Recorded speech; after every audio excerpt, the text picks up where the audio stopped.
Yeah, I noticed that I have a couple of icons like on my ultimate team Nice.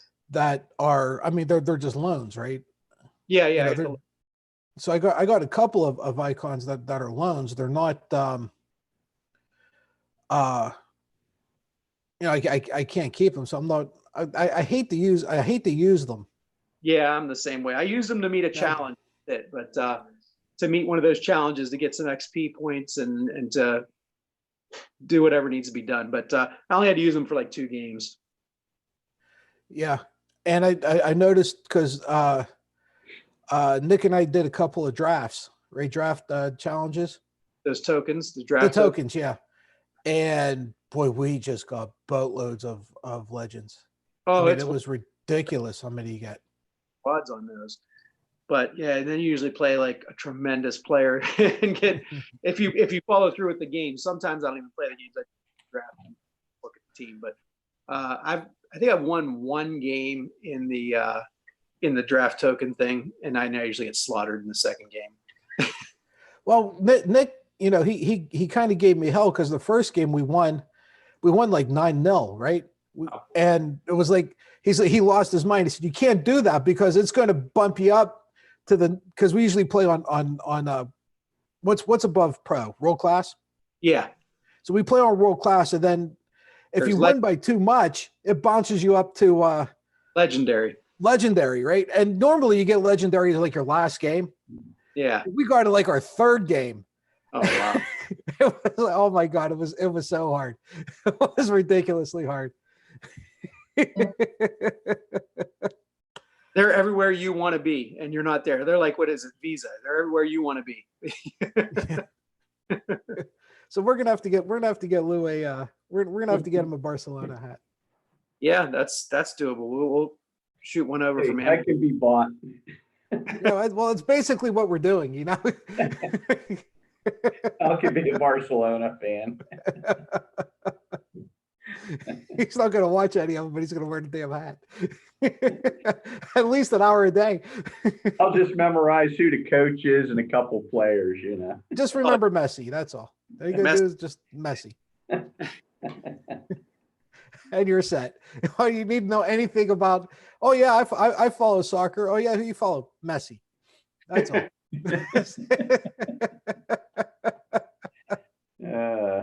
Nick sent me something, Frank.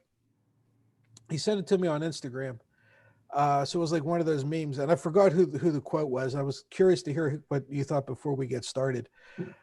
Somebody said, you know, Messi's the best player in the world, but if I got a game I have to win, I'm picking Ronaldo.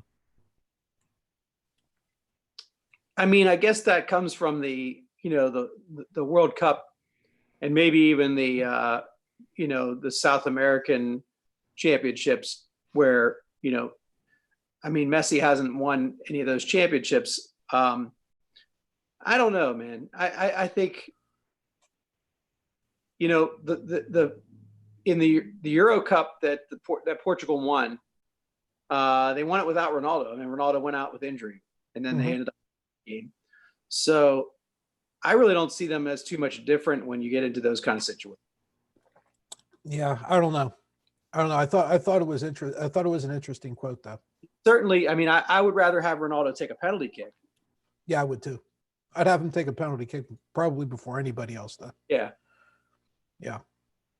And the guys, when it comes to stuff like that, the guy's just money. Yeah. I mean, he's ridiculous. He should be outlawed. He shouldn't be allowed to take penalty kicks. No. He's just too good. One video of him talking to his teammate up. Remember that one? Was it? I can't remember what his name was. Moutinho? Maybe it was Moutinho. It was. I'm hoping he's a real small guy. He played in the Premier League for the Wolves last year. Moutinho. Yeah. He was kind of hiding on the sidelines, and Ronaldo said, "Come on, you take these well. Get out here. And he went out and he made the kick. So I'm actually reading Ancelotti's book now. Okay, well, I'm listening to it. I bought the audio book because I need some noise in my office. And he was talking about whenever he was at PSG and he was managing Ibra, and it was a Champions League game, and I don't know if it was the final or what it was, but it was a game they needed to win. I mean, like Ancelotti's ass was on the line, and Ibra comes walking into his office in the locker room, and he says, "Carlo, you believe in God?" And Ancelotti says, "Yeah, of course I do." He goes, "Good. Well, you have me. Don't worry, we're going to win." And they won. I mean, well, you have me. See Ibrahimovic saying that. Oh, he's the best.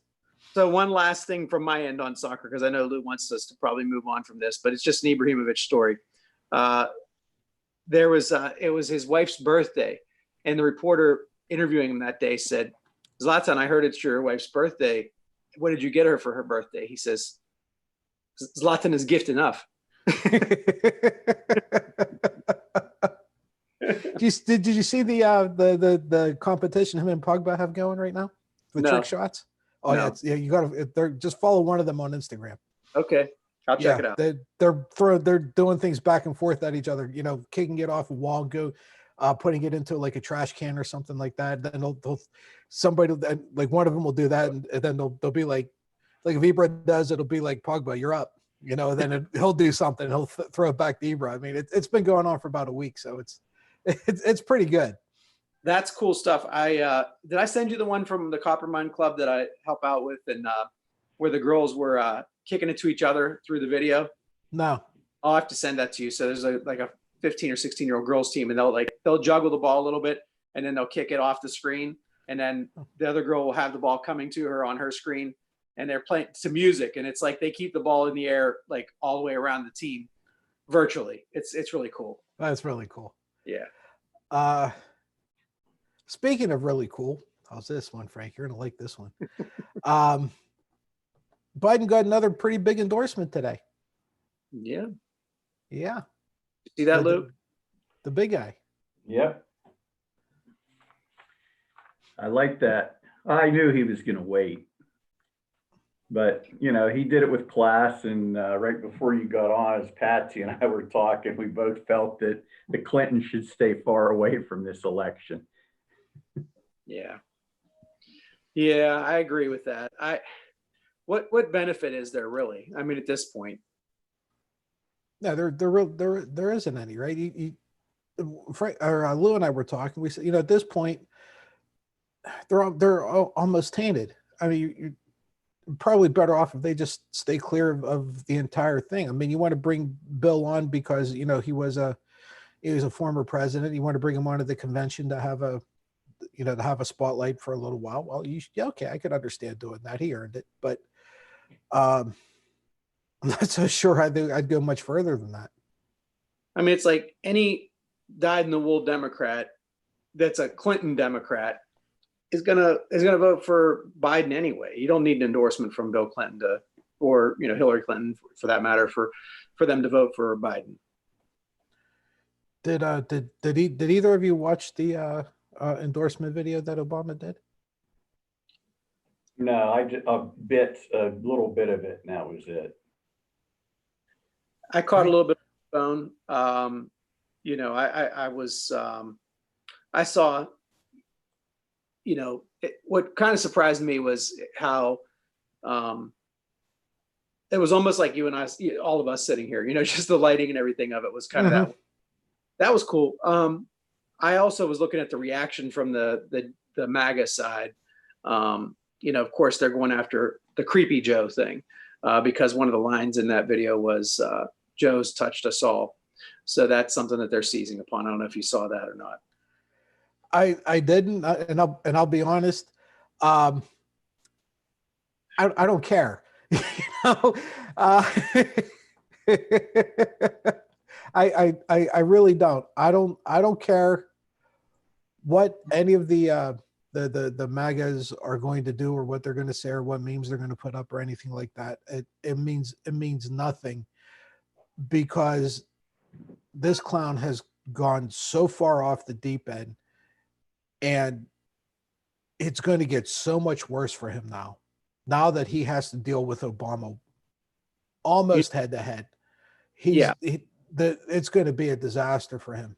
You know why I care? The only reason I care is because if that's all you got, if that's your first swing, if that's, the first thing you're going to throw out there, which is kind of what we talked about the last time we were on about this, was they're not going to come out with anything about Biden being too far left, being a socialist, being a communist, whatever. It's the creepy Joe stuff. And then the next thing will be about Hunter Biden. And if you're going to talk about creepiness, you're going to talk about corruption, family corruption, there is none bigger. There is no creep bigger than Trump. There is no more family corruption worse than the Trump family corruption. So they've got very little to hang their hat on. Yes, did you see Michelle Bachmann's comment the other day? And it was funny to see her get trolled on Twitter. She says, electing Biden would be like a third Obama term. And everybody's like, yeah, what's the problem with that?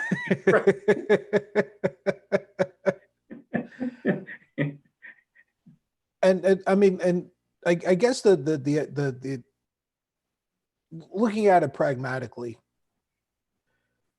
I don't see a whole lot of people. I mean, maybe enough to throw an election. Don't misunderstand me, but I don't see a whole lot of people who haven't already decided who they're going to vote for yet.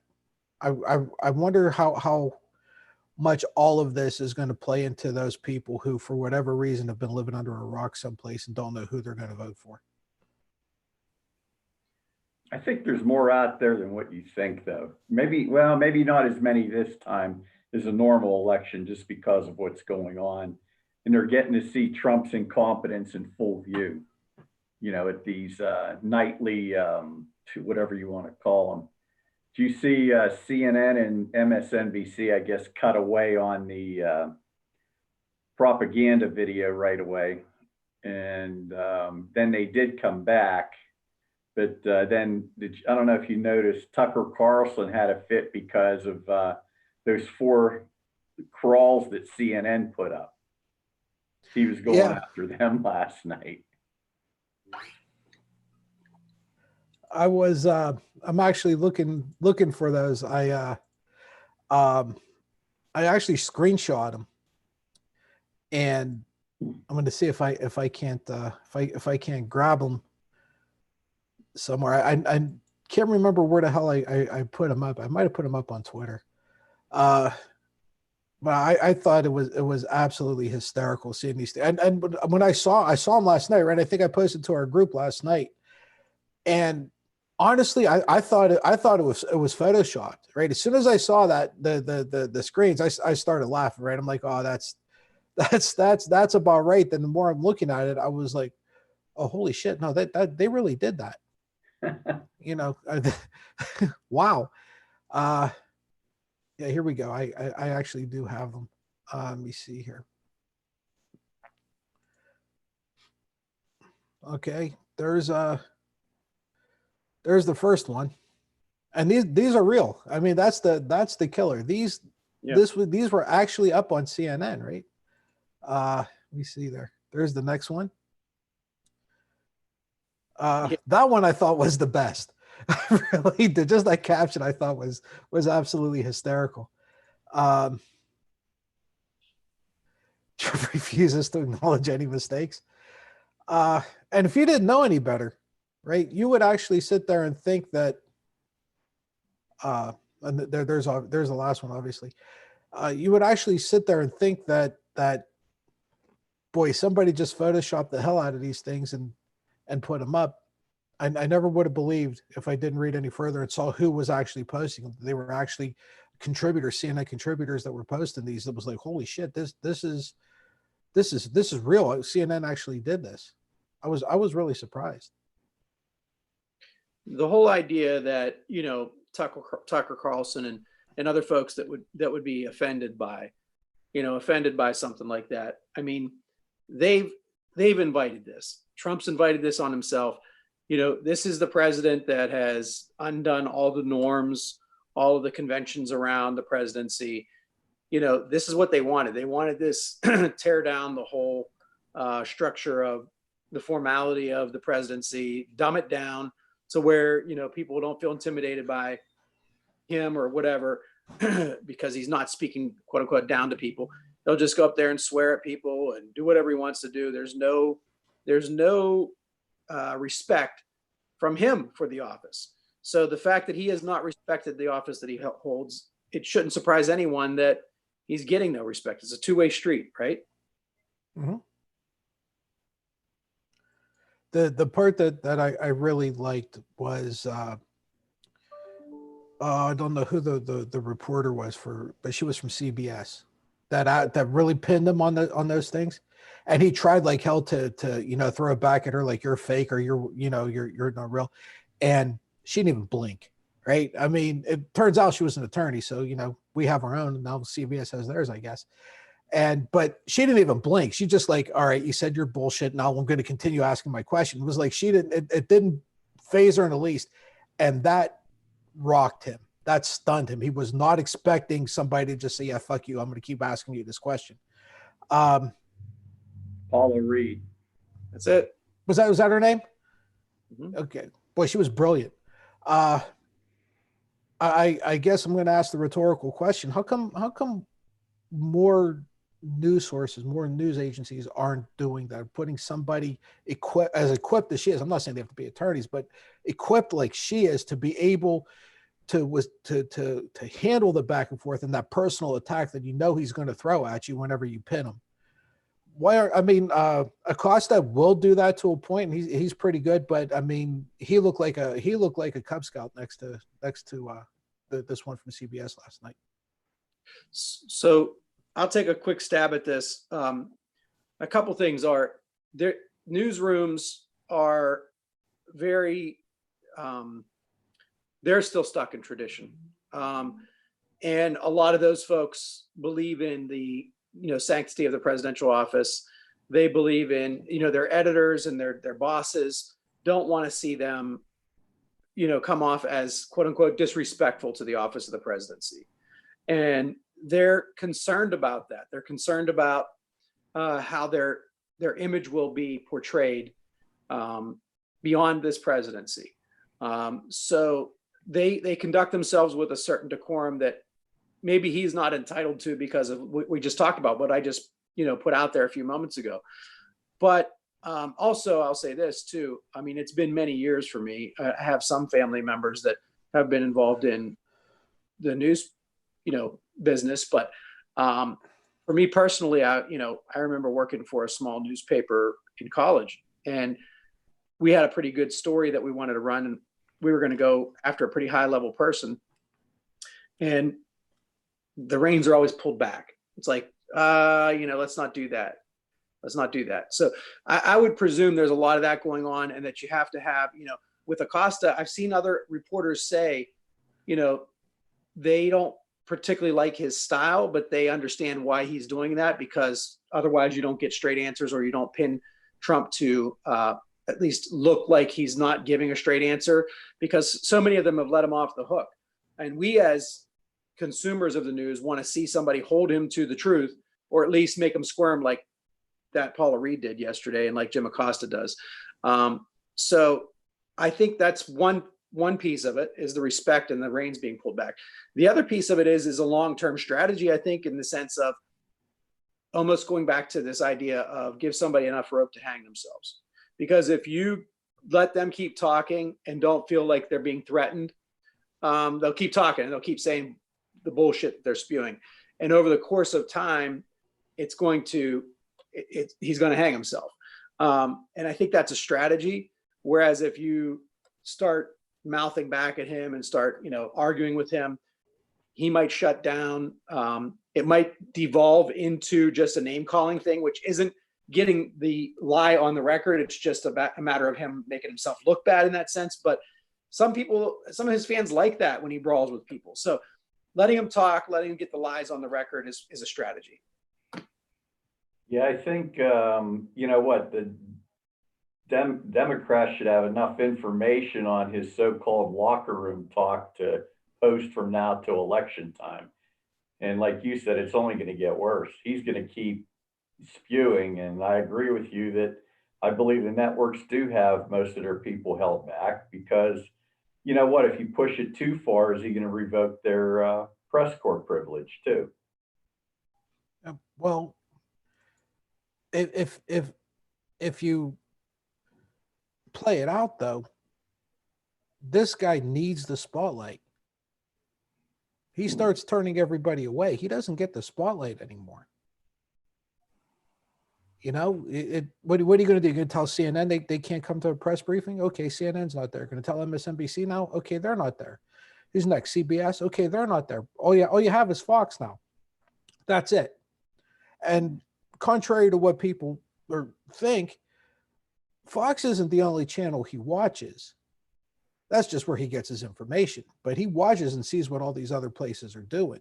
I mean, he's tweeted in real time whenever they were on talking about something on CNN. What's he going to do? Whenever that's the only thing. And everybody else is talking about Biden and not him. Whenever they're interviewing Biden or Obama and not him. Is he still going to tell them no? It's a good point, and you have to have the vision and clarity to say, look, we're going to play that long game.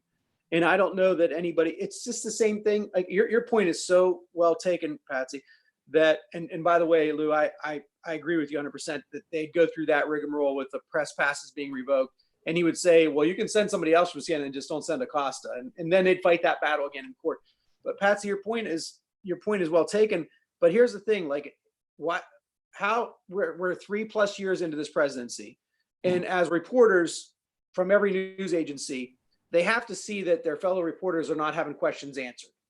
Why wouldn't they all get together and say, look, like Lou said yesterday about the Coke and Pepsi thing, why wouldn't they all get together and say, when he doesn't answer your question, when the next person gets called on, you repeat the same question. And when the next person gets called on, you repeat the same question until he's forced to answer it. And they can all sit down and say, look, he needs the spotlight, like you said, Patsy. He's not going to get rid of us all. All our cameras are going to be here one way or the other, whether it's me reporting or my fellow reporter back at the office who's going to be sent in my stead while we fight out the legal battle. Somebody's going to be here. And let's all get together and say, these questions need answered. You're not off the hook till you answer the question. Yeah, and honestly, that was going to be the next thing that I said, right? That was going to be my next question to you is, how come they don't follow each other up or have each other's backs? Now, I understand they're kind of in competition with each other too, but you know, if I would think if you want to really make a name for yourself, if you really want to start to stand out, whenever he told that one reporter, and he does it because again, another female reporter who also pressed him on thing, and he kind of went, enough, right? And he pointed to somebody else and said, your turn.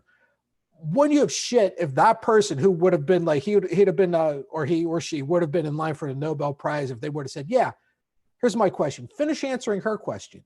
Right. You know, I mean, oh my God, that's national headlines. And that you want to talk about writing your own ticket. Whoever the hell agency or network you're working for, they better open their pocketbooks because you just demanded one hell of a raise. You know what? Do you realize how bad that would fluster him too? Oh yeah, it would kill him. Talk about going off the rails. Mm-hmm. Yeah, and I don't get it. I don't understand why they're why they're not handling this. Look at that picture. Look at that. Look how dapper he looks. Look at that. Oh my God. That's well, why I tell you what, I don't know whose picture gets on there before you do, but that is one handsome man. Yeah, that's my glamour shot from 20 years ago. He needed something from one of the books, right? That's what we're gonna do. How are you, sir? Good. How is everybody tonight? Good. Good. So is that a saved photo that you were able to use as your green screen? Yes. Yeah, that's right. That's this is from a day I was out on the boat and on the blow up kayak, and yeah, so I was able to save it, and it came out really nice on the green screen here. And it's so nice. Whoa! Oh my gosh! Oh, I slipped off. I fell in. Flash. Oh my God! Were you getting any bites there? Let's see that. Yeah, actually, that was a good day when I was out. Yeah, that was a fun day. Nice. Yeah, you sent that picture to me, and I got real jealous. I was like, look how nice it is. He can go do that. Yeah, we're dealing with 40-degree bullshit. Ugh. Yeah. It'll only be for like a couple days, right? It's usually just like for a day or two, and then it warms up. What are we talking? Not till this weekend, huh? Yeah, through Friday at least. Ugh. Yeah.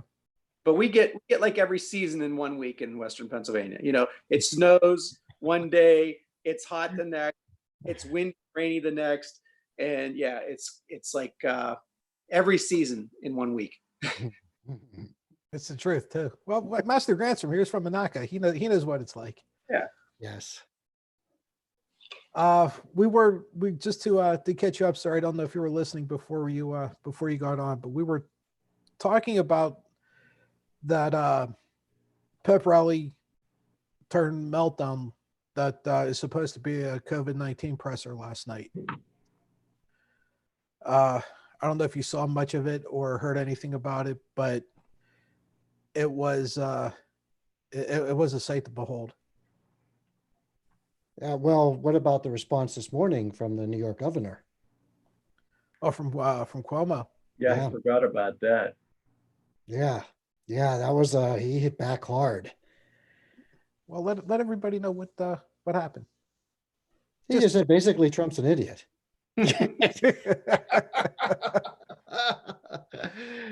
So he just basically said you cannot tell the states what to do. And yeah, I mean that's it in a nutshell. And he's absolutely right, because you know every state needs they all need to be working and talking together, because like for example, New York is never going to come out of this sooner than others. Like, you know, maybe a state like Arkansas where they've got only 4 or 5 cases. You know, I don't know if that's really true, but I mean, you know, there's going to be some states that are going to are going to be done with this quicker than others. And I think that they all need to be talking together and just make, you know, just grandstanding. And I don't know, it's like these like a out on the political trail in some ways. If I'm not mistaken, there's what 5 or 6 governors, Frank or Lou. I thought you said so yesterday. There's That 7. basically made a mush out, and they're all kind of working hand in hand to get this thing going. Yeah, there's 7 Northeast, and then what probably really got them going is the West Coast is basically together now. Washington, Oregon, California formed their own Western consortium, so to speak, to determine when they're going to reopen altogether. So, you know, he's gone from being the cheerleader. Now he wants to be in charge because the governors are all taking charge and getting stuff done. So, you know, and those 10 states together, I was looking at one thing. I think those 10 states account for, I think it's between 40 and 50% of the GDP in the country. There's one, including the ones on the West Coast. Right. Yeah. Well, I know California's huge. I mean, California's like the 5th, I want to say the 5th biggest economy on the planet. Yeah. I think it's bigger than California. Bigger than Canada. New York and California, there's 20% of the GDP right there. We talked yesterday, guys, you know, well, hell, I think I said it. I'm sorry. But in any case, about he took himself out of the game, and now he wants to come in and you know, replace Tom Brady now. You know, I mean, he benched himself, and now he wants to come in and throw the winning touchdown.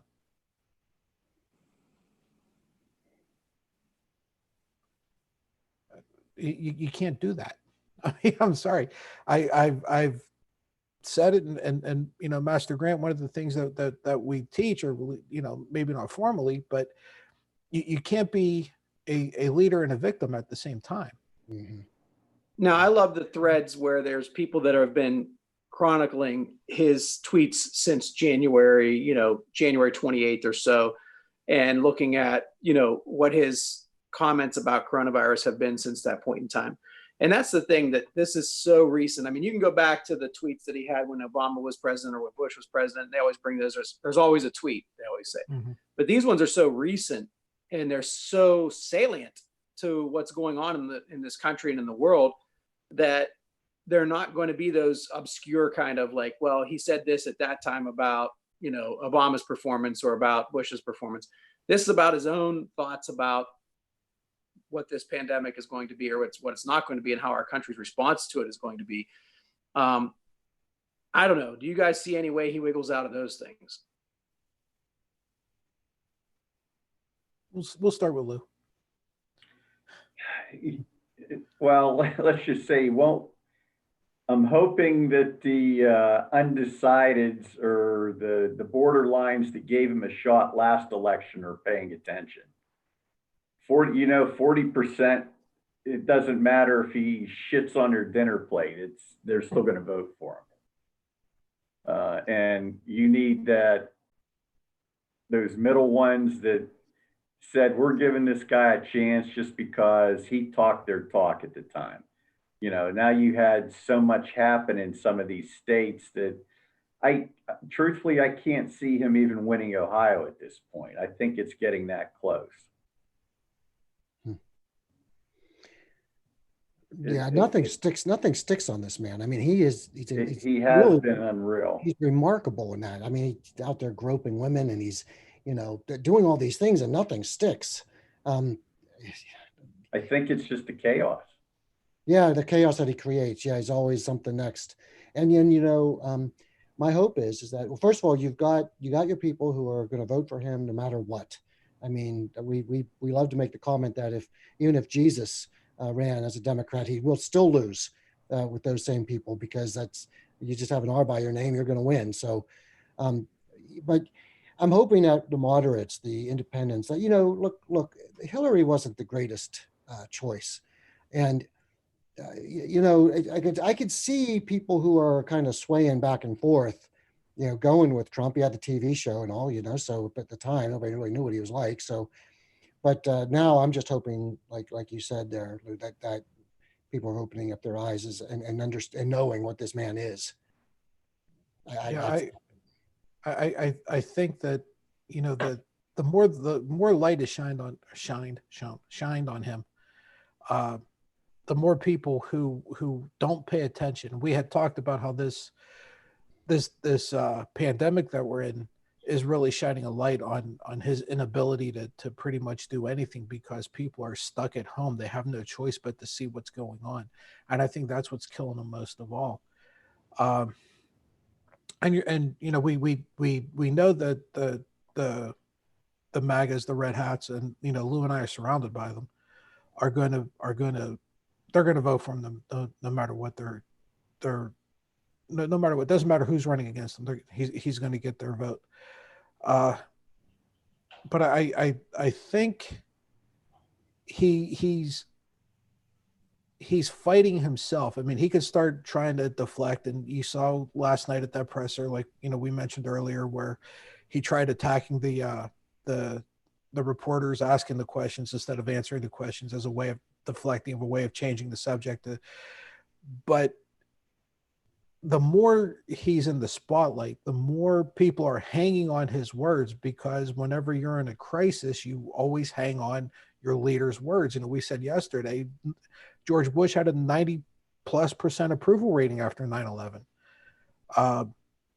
The more that happens, and the longer this thing goes on, and the more people are paying attention to him, the more he's going to get in his own way, and he's going to end up slitting his own throat. He doesn't have a choice. He can't help himself. I had heard there's a lot of, his supposed advisors, and I guess Lindsey Graham even told him, you know what, go on TV once a week, let Fauci speak. But that's not Trump. He can't give up the spotlight. No. What did what's his name say? Was it the circus guy, I think, who said there's no such thing as bad publicity. Bad publicity. Yeah. Yeah. I mean, there's definitely something to that. I mean, the more he's on TV, he's such a familiar name, a familiar face. And we talked about this vis-a-vis Biden. Biden's not on at all. I mean, the only time he gets press is when he does something bad, so to speak, like when he attacks somebody in an argument in one of his visits to an auto manufacturer or something like that. But you know, I think that his downfall, the only way that I think he'll suffer a downfall in terms of these things sticking to him is, as Lou said, I think you have to have enough of the moderate people there are literally, as hard as it is to believe, there were literally people who voted for Obama who voted for Trump. Mhm. You know, Lots of them. those people have to say that reason and accountability means something. And I think that'll happen. To me, I think it's a matter of, do we have free and fair elections? And that encompasses a lot of things right now. That encompasses, vote tallies being properly accounted for, absentee ballots, the right to have mail-in ballots, registrations, not kicking people off the rolls before November, having good access to voting places in November. There's a lot of things that worry me in that respect. But I think if we have anything near a free and fair election, I think he loses. I really do. I mean, this is terrible for him, and it's deservedly terrible for him. He's had a horrible showing. He's not a crisis president. He's not a wartime president. He's having a horrible showing. I don't know if you guys know. Wish I could tell you his first name, but Reverend Barber,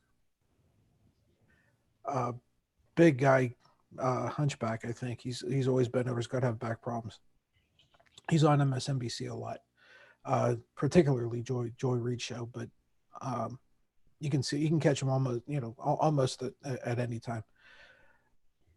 He had said, and I thought he made a very good point. He said, don't forget, people are getting a little nervous and worked up.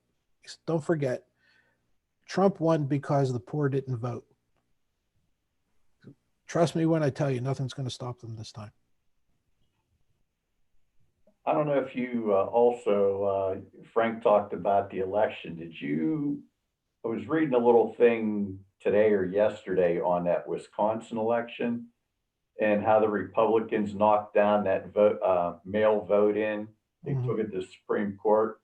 Well, they're looking at it now saying that probably the Republicans shot themselves in the foot in that election because they wanted the Democrats out to get sick or just spite or whatever it was. But what they did is the Democrats going out to vote, standing in line, that helped defeat that conservative judge with a liberal judge. And the reason that happened was because if you're a Republican, Trump was unopposed. Why would you bother to go out and take a chance? And you disqualified all those ballots. So them forcing the Democrats out actually cost them a seat on the Wisconsin Supreme Court. Yeah, good for him. Good for him. Lisa and I mentioned last night whenever we were seeing that the judge, the liberal judge that won in Wisconsin, and we said, well, she mentioned, they still haven't figured it out just how pissed off people are. And I said, well, I hope they remain that way until November. I still hope they don't figure it out until then, because I don't want them to change anything they're doing. Because whatever it is they're doing, it's working for it's working for the progressives and for the liberals. So I hope they just keep that playbook all the way to November.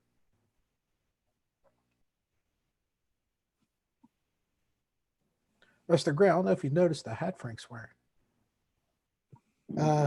Yes, sir. Would you bow down? Whoa, look at that. Look at that. See that? Excellent. Yeah, you're gonna have to. We're gonna have to. I told Lou we're gonna have to hook him up with one. I think. You know what? As long as Frank, before you, because I know you have to leave. Just real quick, the hat's beautiful. I really don't mind which one you wear. I'm glad you wear the Barca one. Just please don't wear a Chelsea one. No, you know what? As much as I love Pulisic, I was in a bar in Baltimore where I told you that Baltimore has a great Premier League following. Like you go to 3 or 4 different bars that have, there's a Liverpool bar, there's a Newcastle bar, and there's one that shares Chelsea and Newcastle. And so one morning I was watching a Chelsea and Newcastle. I was watching a Newcastle game, and Chelsea was playing against somebody else. And so the Newcastle fans were sitting in one corner, and the Chelsea fans were sitting in the other. And Chelsea lost a game they should have never lost, and we're all just sitting there just laughing our butts off. It's like. But yeah, I'm gonna pay for this one. I know that. All right, guys. Thank you for having me. I can't wait to see you guys again on Thursday. Enjoy that fishing down there, Master Grant. Thank you. I right. will. We'll see you, Frank. Bye. Yeah, I'm sorry, sir. I had to. I couldn't resist. I had to get that one. I know. Well, just to let you know, Master Grant's a really big Chelsea fan. Okay. I was bigger. So I had to get that in. You keep pushing and pushing. Oh, here we go. Now you got to Yep. We knew.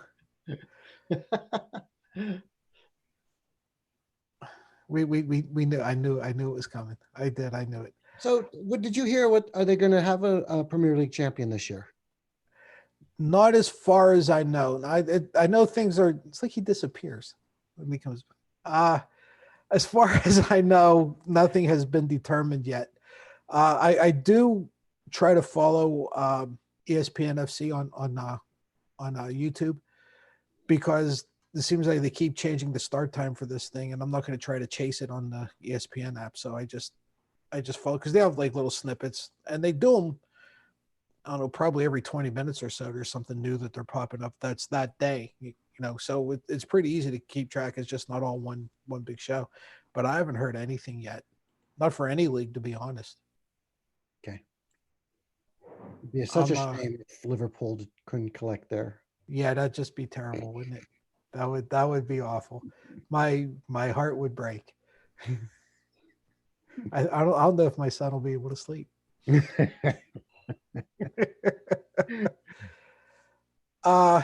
One more quick topic before we kill this thing. We in our group, one of the folks in our group posted a news article from I want to say it was WNES or Channel 5 Cleveland, with whoever that is, right? I don't know Cleveland. It's an ABC News 5 Cleveland. Ohio has decreased in COVID-19 cases this week compared to last. So it appears that Ohio is flattening the curve. I want to say that I don't read a whole lot into the decline of the COVID-19 numbers, as much as I look at it as it's starting to level out, and then eventually it'll start dropping. I just think that one day, having to drop in one day might just be a result of uneven testing or something like that, right? It's not blanket. Maybe they didn't count as many tests, or they overcounted tests in a certain area that probably was less infected than another. So I'm not putting a whole lot into a one day thing, but I'm curious what you think. You think that maybe this thing's starting to level out? I know Ohio's been doing a great job of this. Lou, what do you think? You know what? My wife's seen it at the hospital that they've put contingency plans on hold for the time being. We're not out of the woods, but they feel it's leveling to where they can handle it just in-house without having to take people outside into other facilities. So it's definitely a positive step. Yeah, and you got to figure Mahoning County actually was hit a little harder than Cuyahoga when you take into account infections per 100,000 or however they figure it out. That They, still amazes me yeah, that they, would have been there. yeah, Wouldn't have been the other way around. yeah, for whatever reason, there was a higher chance you got it right there in Mahoning and Trumbull County than you did over in around Cleveland. I wonder if there's because there's more nursing homes or something around there. Than Hard to say. must, It's just strange how it spreads. And I know one thing I did see that I didn't like on the news before I came down. They had a woman on that had the COVID recovered in New York City. She recovered 4 weeks ago and she tested positive again today. is it possible that was a false positive on the test? They don't know because she was on and she says, is it because I now have antibodies in me? And nobody seems to have an answer because they don't It's have the possible. test. Am I testing positive because I'm immune now? Yeah, it could be true. Master Graham, what are things like down there? I think that we are definitely getting into a better spot. I think all the stuff that we've done so far has gotten us to a position where we're going to start to see by the end of April, everybody's going to start coming down. The numbers are going to start coming down all over. Now, maybe some of the other states like, South Carolina, Georgia, Oklahoma, the states that were a little slower with this are probably going to have like another 2 weeks to go in the middle of May. But yeah, I definitely I think things are slowing down, and I think that we're probably cresting and maybe starting to going down the downside where we will be shortly. So yeah, I'm actually very optimistic. By the end of April, we should be in a good spot. I whenever I start to see this, where you get something that's a little, you're starting to get some good news, right? Things are starting to look up a little bit. It always scares the hell out of me. That it's kind of like people look at it like, okay, open the floodgates, time to just go ahead and go be stupid again. I hope that people understand that what you're doing is working, so you don't stop doing it. Let the people who are smart and know these things tell you when you can quit and when we can start getting back to normal. Just don't decide. Don't be like Lawrence County, who has the worst rating in all of Pennsylvania. Honest to God, Master Grant, I'm not making this up.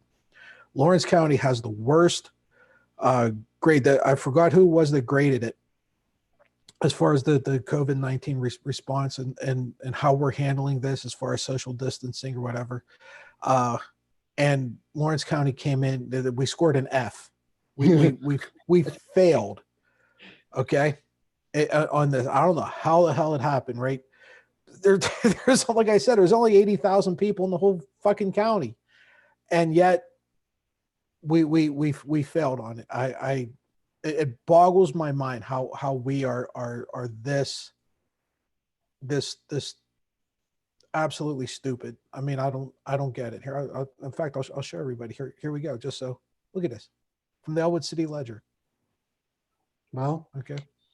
You told me you have a Union cemetery in your backyard, and you're the people whose great grandfathers fought in that war as Union soldiers are now putting Confederate flags on their trucks and in their garages. That just tells you everything you need to know right there. Mr. Grant, I'm not kidding. And Lou will back me up. If you were going from my house to his house, and then the same could be true if you reverse it. Whenever you pull out of my driveway, you look across the street, you will see rebel flags across the street from my driveway. And you make that left and you head toward Lou's house, you will pass a cemetery where people who fought in the Civil War are buried. Am I wrong, Lou? No, there's a monument there, and the monument is Master Grant. Just so you know, it was Mount Jackson Regulars. They were the light artillery at the Battle of Gettysburg on Cemetery Ridge. They're the ones that cut down Pickett's charge, if you want a little history. It was Battery B. Yep. You hear that in the history. is from Mount Jackson, Pennsylvania, up between my house and his. Yep. I told you I can't make this shit up, right? I can't do it. And at the township building is the cannon, Yeah. or a replica of the cannon. I can't remember if the original cannon is in Gettysburg and we have the replica, or if at one time they switched them. There's so much. I can't remember. There's so much shenanigans that went on with that. I can't remember how it stands now. Well, you know, that example that you said about that neighbor who's flying the flags is, you know, you know, it just makes me nauseous. But it's got a lot deeper. Obviously, this person has no intelligence, you know, no formal education at all. They probably think they're God's gift to the world, but you know, it's very obvious that they're not, you know, part of the neo-Nazi white supremacist group, and it's unfortunate that they have to display such symbols of hatred, of hate. They don't get the difference. And it's not just the knuckleheads across the street from me. I mean, you can go anywhere around here, just anywhere. I know there's two houses that you can't have that in, right? I know there's two, you know, and you're talking to them. After that, I don't know. I mean, you see more of them than you do of us. It's horrible. And guess what? We're out of time. All MAGAs. Oh yeah, we're out of time. But yeah, all MAGAs. Every one of them. Yeah, I see the new Trump signs going up. Couple houses down the street have them up already. I was ready to. Was on my bicycle. I'm thinking, I wonder how muddy that is if I kind of drove through the sign. My luck, it fall down. Well, you've seen the house a couple doors up from me, right? He got a new flag, I noticed. Yeah. And the idiot across the street too. Mm-hmm. Yeah, that sits back. The biker one. Yeah. They're pieces of work around here, man. Wow. Okay, folks. We're gonna stick a fork in this thing. Frank and I will be back tomorrow on the audio pod, wherever you get your audio podcasts. Be sure to look us up. We will be back here Thursday and Friday. We take a break Saturday. Then Master Grant and I will be on Sunday. We may have Dr. Dye with us. We may not. I have no idea. Hard to say. I just know it's going to be the two of us. I know that. After who the hell knows? That's the only thing for sure. Sure. There are three things you can count on: death, taxes, and me and Master Grant. That's it. So until Thursday, like I said, you guys will see Lou on Thursday and Friday. Lou, we're gonna have to get you on the audio pod. I told you this a little earlier. We're gonna have to. No, maybe this Sunday. Yeah, maybe Sunday you can get on the pod with myself and Master Grant. I'll talk to you. We'll see how it goes. All right. Until then, everybody, we'll see you. Stay safe. Goodbye, and God bless. We'll see you guys Thursday.